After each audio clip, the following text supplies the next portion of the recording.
one of the functions of the new area is to shoulder some of the functions that are not directly related to Beijing's status as the capital. What are some of these functions, and why is Xiong'an chosen as the site for the new area? I think the central government chose Xiong'an as the new area to shoulder some of the land capital functions. That is a very, very significant decision from the central government. The things I know, is that things like economic, business, and education, some of these things are going to be moved or transferred from Beijing to the Xiong'an New Area. And the reason behind that is, frankly, it's very transparent to all of us. Number one, the distances, to Beijing, it's about 120 kilometers away, about 1 hour away. So that's a very good distance, between Beijing and the new area. And actually, the distance from the Xiong'an New Area to Tianjin is also around 120 kilometers away. It's very convenient to another big cities in that area.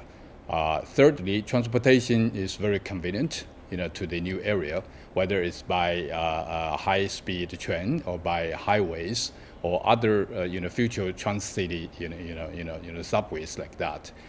Fourthly, the environmental there is very good. There is a Baiyanding Lake there, which can be combined into a whole, new environmental, system, like a water system there.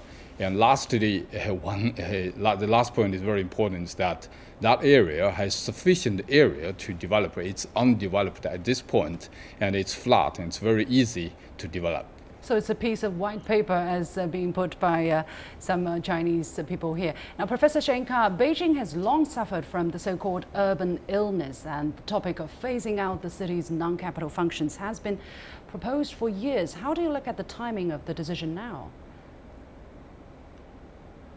Well, the timing of the decision, obviously has to do with the government reaching a conclusion that we are kind of, at a turning point, that, pollution and so forth have gotten, extremely high. The government needs to do something about it.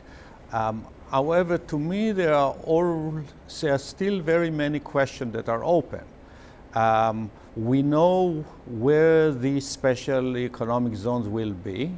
We know that there will be certain non-capital function that will be moved there. However, we know very little about what else is going to happen there. If you think about the history of special economic zones in China, they were mostly experimental. You can go back to 1978-79, where you had 4 special economic zones, and the idea was to experiment with the new economic model. What is the government really aiming to right now? Is it, for example, and I'm only speculating, to create a new model of a city that is free of pollution, perhaps free of, motor vehicle?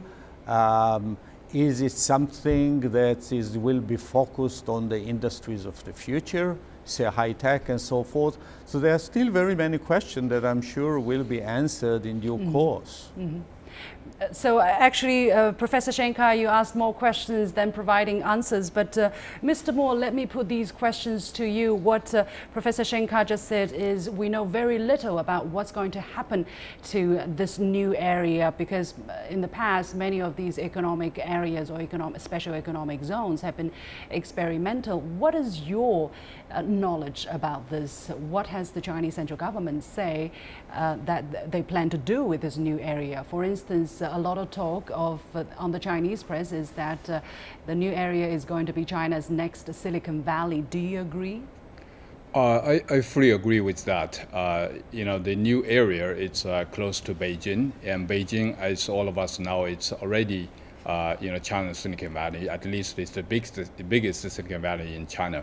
So it's easy to transfer some of the technology and the people from Beijing to the new area. So I'm quite sure, the new area is going to be a Silicon Valley similar here in this big Beijing area.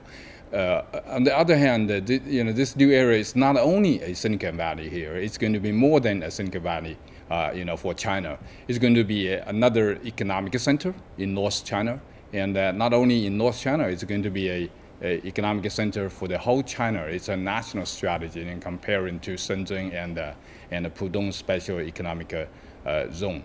Other than that, I think education is another area. I think Beijing has the most universities in whole China, and I think with the expansion of all the universities and some of the functions of the universities are going to be moved to the new area. Other than those two said, and environmentally, I think the new area is going to set up a model for how the new area is going to be developed. Because in China, there are many new areas, in different cities. I think this Xiong'an New Area is going to set up a model for how to develop an area with a very good environmental protection prepared there. Professor Shenkar, I don't know whether Mr. Mo's answer answers some of the questions you just raised, and what do you think are the opportunities of this new economic area and the challenges it potentially faces? Right. So again, referring to the earlier comments, yes, this all seems to make sense, but we don't have much detail on that. I should say that as I see it from a strategic perspective, this is somewhat of a shift, and maybe a monumental shift from a decade-old focus on the hinterland being developing the West, which has been a theme of the Chinese government for many years. I think the government has come to a realization that there are a lot of issues that are actually inland, along the coastal areas and around metropolitan areas such as Beijing, and it is aiming at also reducing this disparity. I've actually looked at growth rates, for instance, for the new area vis-a-vis Beijing, and it has maybe half the growth rate of Beijing. It consists of a lot of sun-setting industries such as steel and iron that are also polluting Beijing, but also areas where you're going to have a lot of layoff. So the government is targeting those areas for a model turnaround. I would agree with that, but again, it remains to be seen how will the model look. It is nice to talk about Silicon Valley, but Silicon Valley has depended quite differently, almost on its own. It is true it is developed around higher education institution, which is probably part of the idea in here, but in and of itself, that remains a very important question. To what extent can the government guide innovation? If you go back, for instance, to the Japanese example, it did not work very well. So will the government be able to assist by creating an infrastructure, and within this infrastructure we're going to see a lot of, for instance, private companies, a lot of startup? Probably that can be what the government is looking at. But again, I think the government itself realizes this is an experiment, which is why it is starting it in a specially designated zone rather than in the country at large. Sure. Well, indeed, Professor Shenkar, as many other people here, we all are asking these questions, but we're also very curious how the Chinese government is going to push forward the plan to realize its objects step by step. But I think the central government should have thought about this decision in a very careful manner. Anyway, we have to leave it there. Thank you very much, the two gentlemen, for joining us today. And don't go away. My last point is coming up right now.